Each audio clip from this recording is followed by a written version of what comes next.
రాజ్ కావ్య ప్లాన్తో తన మనసులో ప్రేమ బయట పెట్టిన కళ్యాణ్ ప్రేమను ఒప్పుకున్న అప్పు ఆనందంలో రాజ్ కావ్య కనకం. ఇంతకు ఏం జరిగింది? అసలు రాజ్ కావ్య ఏం ప్లాన్ చేశారు? మరి కళ్యాణ్ తన మనసులోని ప్రేమను చెప్పడంతో అప్పు ఒప్పుకుందా?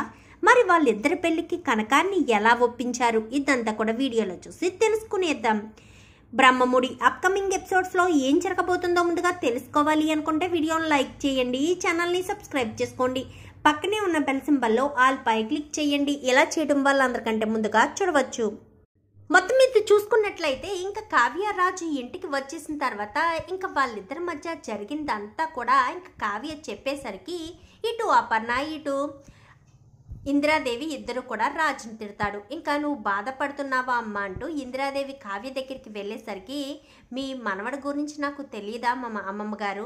మీ మనవడు ఏం చేసినా నా సంతోషం కోసం చేస్తారని నాకు తెలుసు. ఆయన మీద ఆయనకి నమ్మకం లేకపోయినా కానీ ఆయన మీద నాకు నమ్మకం ఉంది. నా ఇష్టం లేకుండానే ఆయన నా ఒంటి మీద చేయి వేయగలరా?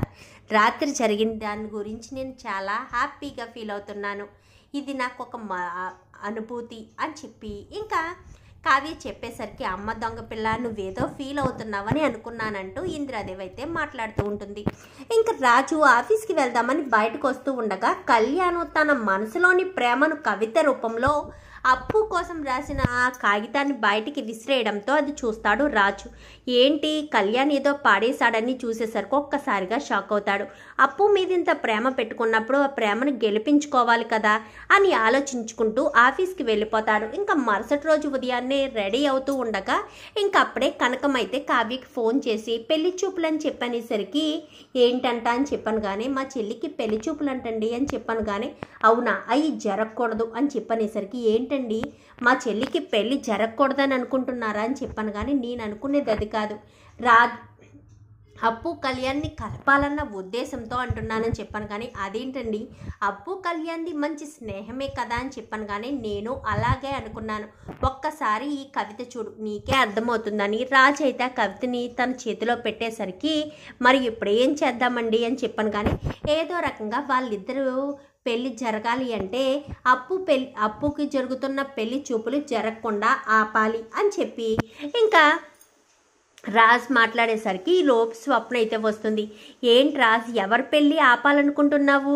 అయినా నువ్వు పెళ్ళిళ్ళు జరిపించే స్థానంలో మొదట ఉంటావు కానీ ఆపే స్థానంలో ఉండవు కదా అని చెప్పాను కానీ నేను ఆపాలనుకున్నది మీ చెల్లిదని చెప్పనేసరికి ఏంటి రాజ్ మా చెల్లి పెళ్లి చేసుకుని సంతోషంగా ఉండాలని నువ్వు అనుకోవడం లేదా ఏంటి అని చెప్పనేసరికి నేను అనుకుంటున్నాను కానీ అది కాదు కదా, ఇప్పుడు కళ్యాణం అప్పు కలిసి ఉండాలి అంటే మనం అప్పుకి జరుగుతున్న పెళ్లి చూపులు ఆపాలి కదా అని చెప్పాను కానీ ఏంటి రాజు ఏంటి నువ్వు మాట్లాడేది అని చెప్పాను కానీ ఒక్కసారి ఈ కవిత చూడు నీకే అర్థమవుతుంది అని చెప్పనేసరికి ఒక్కసారిగా ఇంకా అదంతా చూసి స్వప్న అయితే షాక్ అవుతుంది. అంటే అప్పుకి కళ్యాణ్ మీద ప్రేమ ఉన్నట్టుగానే కళ్యాణ్కి అప్పు మీద ప్రేమ ఉందన్నమాట అని చెప్పాను కానీ అప్పుకి ఇప్పుడేమీ కళ్యాణ్ మీద ప్రేమ లేదు కదా.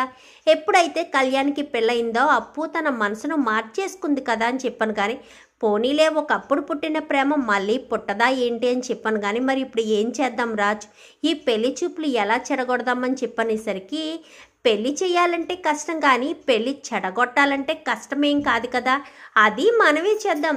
ఏదో రకంగా ఈ పెళ్లి చూపులు చెడగొడితే ఎలాంటి ఇబ్బంది ఉండదు అని చెప్పి రాజు అనేసరికి నాకు ఒక సిమ్ము ఒక ఫోను ఇస్తే చాలు పెళ్లి చూపులు చెడగొట్టేస్తానని చెప్పాను కానీ ఏం చేస్తావక్క అని చెప్పనేసరికి నేను ఏదో ఒకటి చేస్తానులే, ఇదిగో సిమ్ అయితే రెడీగా లేదు కానీ ఫోన్ ఇస్తున్నాను, సిమ్ కూడా ఒక ½ అవర్లో తీసుకొచ్చిస్తాను కానీ నువ్వు మన ఇంటి లొకేషన్లో మాత్రం మాట్లాడద్దు, ఏదైనా హాస్పిటల్ లొకేషన్లో మాట్లాడు అని చెప్పాను కానీ సరే అని నేను ఎలాగా ఇప్పుడు చెకప్ చేయించుకోవడానికి వెళ్తున్నాను కదా అక్కడ మాట్లాడతాను అని చెప్పి ఇంకా స్వప్న అయితే హాస్పిటల్లో కూర్చుని చాట్ చేస్తుంది. ఇంకా తనతో మాట్లాడుతుంది. అప్పుకి కళ్యాణ్కి మధ్య ఉన్న సంబంధం గురించి అన్నీ కూడా చెప్తుంది. అదేంటండి వాళ్ళిద్దరి మధ్య ఎలాంటి సంబంధం లేదు కదా అని చెప్పాను కానీ అది లేదు అని మీరు అనుకుంటున్నారు కానీ వాళ్ళిద్దరికి మధ్య సంబంధం ఉంది, అది వాళ్ళకి మాత్రమే తెలుసు. కావాలంటే మీకు ప్రూఫ్స్తో సహా చెప్తాను, పలానా చోటికి రమ్మని చెప్పి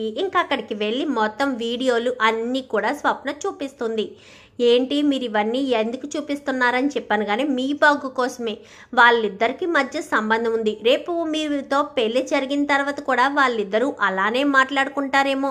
ఒక్కసారి ఆలోచించండి. మీ భవిష్యత్తు కోసమే చెప్తున్నాను అని చెప్పనేసరికి, నాకు ఈ పెళ్లి చేసుకోను, నేను వాళ్ళకి చెప్పేస్తాను, మా అమ్మ నాన్నకు కూడా చెప్పేస్తాను అంటూ ఇంకా ఆ పెళ్లి కొడుకు అయితే వెళ్ళిపోతాడు. రాజ్ సక్సెస్ అయిపోయింది, పెళ్లి చెడిపోయింది అని చెప్పనేసరికి, సరే స్వప్న, తర్వాత కథ ఏంటో నేను చూస్తానని చెప్పి కళ్యాణ్ దగ్గరికి వెళ్దామనుకునే లోపే ఈ లోపు అక్కడ పెళ్లి సంబంధం చెడిపోవడం, పెళ్లి కూతురికి కళ్యాణ్కి సంబంధం ఉందని పెళ్లి కొడుకు వాళ్ళు ఫోన్ చేయడం అంతా కూడా అప్పు అయితే వింటుంది. వెంటనే కళ్యాణ్కి ఫోన్ చేస్తుంది. ఏంటి పెళ్లి చూపులు ఎలా జరిగాయి అనగాని, ఎక్కడ పెళ్లి చూపులు, నీకు నాకు మధ్య ఏదో సంబంధం ఉందనుకుంటున్నారు, మన స్నేహాన్ని తప్పుగా అర్థం చేసుకుంటున్నారు, మన స్వచ్ఛమైన స్నేహాన్ని ఎందుకు వాళ్ళు తప్పుగా అర్థం చేసుకుని మన ఇద్దరికి మధ్య సంబంధం ఉందని అనుకుంటున్నారో నాకైతే అర్థం కావట్లేదని చెప్పి ఇంకా అప్పు ఫోన్ పెట్టేస్తుంది. ఇంకా కళ్యాణ్ దాని గురించి ఆలోచిస్తూ ఉంటాడు.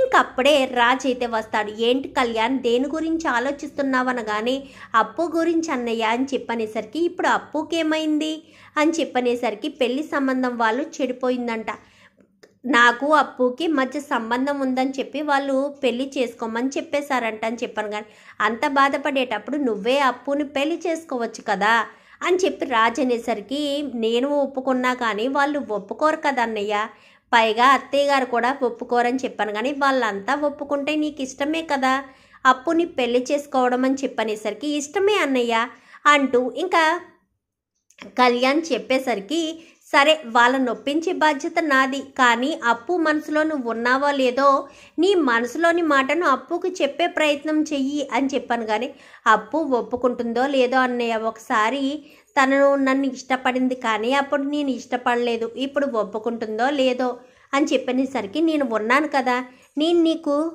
హెల్ప్ చేస్తాను కదా, నువ్వు దాని గురించి టెన్షన్ పడద్దు అని చెప్పి రాజు అయితే చెప్తాడు.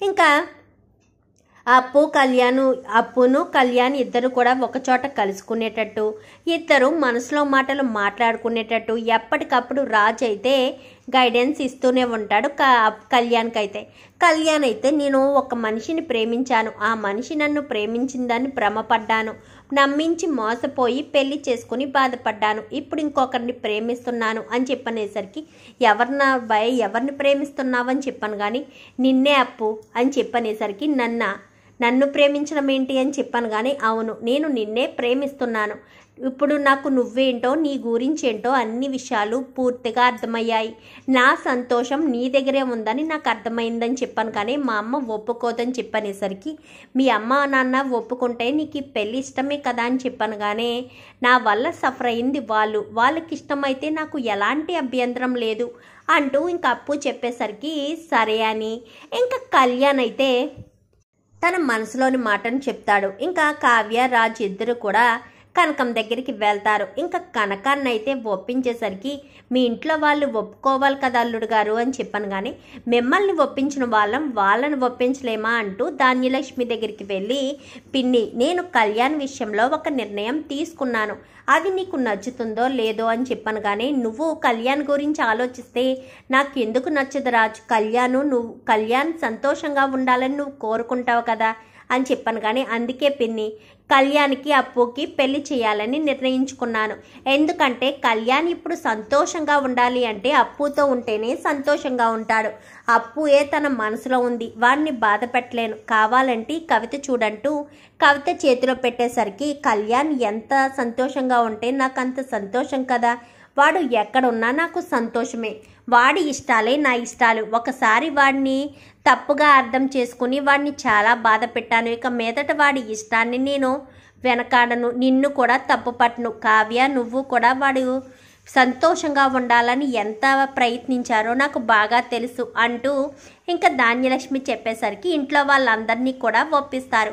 ఇంట్లో వాళ్ళందరూ కూడా ఒప్పుకుంటారు. ఇటు వాళ్ళింట్లోనూ వీళ్ళింట్లోనూ అందరూ ఒప్పుకునేసరికి ఇంకా కళ్యాణ్కి అప్పుకి పెళ్లి జరిపించాలని ఇంకా అందరూ కూడా అనుకుంటారు. ఇటు కళ్యాణ్ కూడా అప్పుకి తన మనసులోని మాటని చెప్పేసరికి అప్పు కూడా కళ్యాణ్ని ప్రేమించడం మొదలు పెడుతుంది. ఇంకా రకంగా ఒకరి మనసులోని మాటను మరొకరు చెప్పుకొని వాళ్ళ ప్రేమ ప్రయాణం అయితే మొదలు పెడతారు.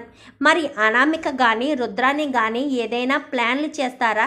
మరి వాటిని అన్నిటినీ ఎదిరించి కావ్యరాజులిద్దరూ కూడా అప్పు కళ్యాణ్కి పెళ్లి ఎలా చేస్తారు? ఇదంతా కూడా రాబోయే ఎపిసోడ్స్లో చూసి తెలుసుకునేద్దాం.